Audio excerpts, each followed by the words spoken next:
Hi, Matthew. Hello, Sarah. Good to see you. You too. We seem to have been spending a lot of time talking on Zoom, not just recently, but actually over the whole year.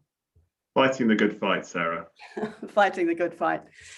And today we're talking about one of the things that was part of that, that we probably began to work on together with Fiona Harvey at the ABO about a year ago, I think. Yeah, we had the first conversation just before the first lockdown kicked in. Did we? Right. Yeah. How prescient.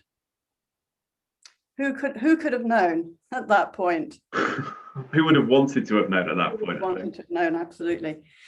And that conversation stemmed from our shared realization and frustration that actually when we were talking even to colleagues in our sector about the work that orchestras do in the health and social care sectors, there was absolutely nowhere we could go to find a kind of summary of the extent of that work.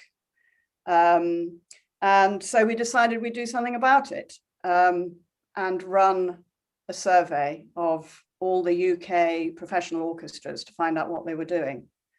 So I thought we might just start by just thinking about some of the key things that came out of that report, and maybe what they signify to you and to us about what needs to happen to take things further and to build on that.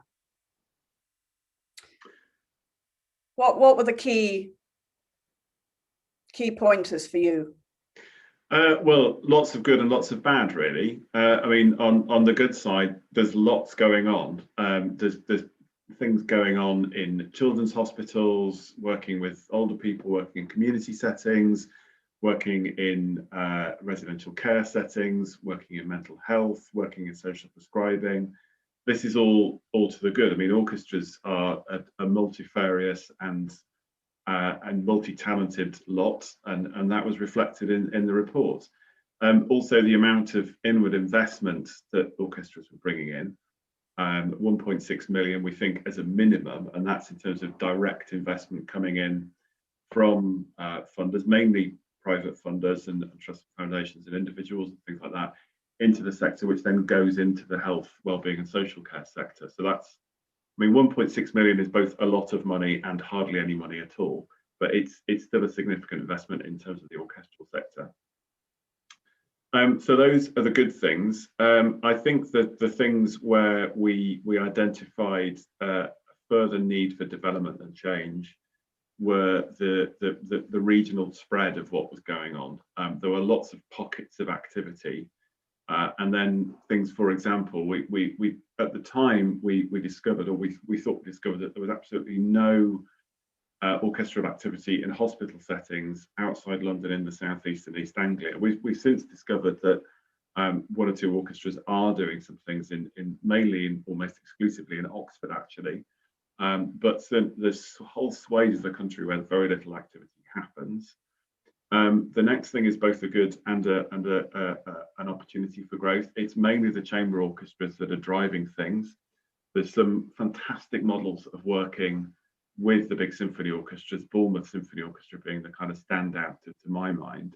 But certainly as a proportion of their overall turnover, their overall activity, their overall business model, chamber orchestras really are driving this forward. There's the need for some of the bigger symphony orchestras to get behind this a bit more. And I think a real sort of desire as well for people to get involved more.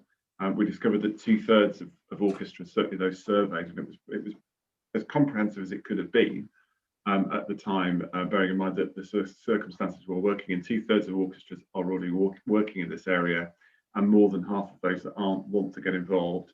But we started to pick up a little bit of concern as to, I don't know how to do this. The NHS is a big and scary behemoth.